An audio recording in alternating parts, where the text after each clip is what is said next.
এই যে আচ্ছা দিন আয়েগা বা আয়েগা জানি না কিভাবে আচ্ছা দিন আসছে, যাদের পেটে লাথ মারছে সেটা তো আচ্ছা দিন তাদের কি হচ্ছে। অন্তোদয় ছাড়া বাকি রেশন গ্রাহকদের চিনি দেওয়া বন্ধ করে দিল মোদী সরকার। এতদিন রাজ্যের প্রায় 3,24,00,000 গ্রাহক রেশনে 13 টাকা 50 পয়সা কেজি দরে চিনি পেতেন। এখন থেকে অন্তোদয় ছাড়া আর কোনো রেশন গ্রাহক চিনি পাবেন না। ফলে রেশনে চিনি পাবেন রাজ্যের মাত্র 54 লক্ষ মানুষ। কেন্দ্র খাদ্য মন্ত্রক গত 14 জুন পশ্চিমবঙ্গ সহ সব রাজ্যের খাদ্য সচিবদের চিঠি দিয়ে অবিলম্বে নতুন ব্যবস্থা চালু করে দেওয়ার জন্য নির্দেশ দিয়েছেন। নতুন ব্যবস্থায় চিনির বরাদ্দও কমে যাচ্ছে। এতদিন রাজ্যে অন্তোদয় যোজনায় পরিবার পিছু 2.5 কেজি চিনি দেওয়া হতো, কিন্তু মোদী সরকারের নয়া নির্দেশিকার পর চিনির পরিমাণ কমে হবে পরিবার পিছু 1 কেজি। কেন্দ্রের এই নির্দেশিকায় ক্ষুব্ধ রাজ্য। একটা হঠাৎ চিঠি পাঠিয়ে দিলেন যে আমি 54 লক্ষ লোককে আমি চিনি দেবো, 1 কেজি করে দেবো। 2.5 কেজি পেত, 1 কেজি দেবো। কি আমি কোনো কারণটাই বুঝতে পারলাম না।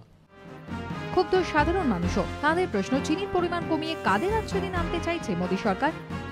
যেটা 13 টাকার কি 15 টাকা ধরে যে চিনিটা পেত সাধারণ মানুষ, সেটা বাজারে দোকানে কিনতে গেলে 45-50 টাকা পড়ে যাচ্ছে। নরেন্দ্র মোদী যেটা বলল যে अच्छा दिन आएगा, ये कौन सा दिन आएगा हम लोग को मालूम नहीं है। কমিয়ে দিলে কি করে হবে, আমরা কি করে চলবো? এই যে চিনি যদি না পাই, এটুকুনি যদি পাই কি হবে? কিছুই তো হবে না। বিপিএল কার্ড থাকতেও যদি জিনিস না পায় তাহলে এটা তো কোনো ব্যাপার, কিছু তো করতেই হবে আমাদেরকে।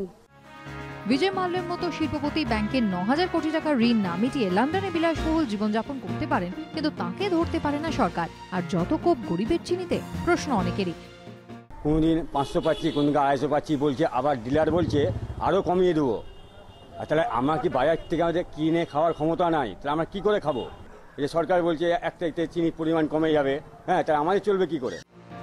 1 জুলাই থেকে কার্যকরী হবে মোদী সরকারের নয়া চিনি নির্দেশিকা। সত্যজিৎ বৈদ্য, রাজীব চৌধুরী ও বিটন চক্রবর্তীর রিপোর্ট, এবিপি আনন্দ।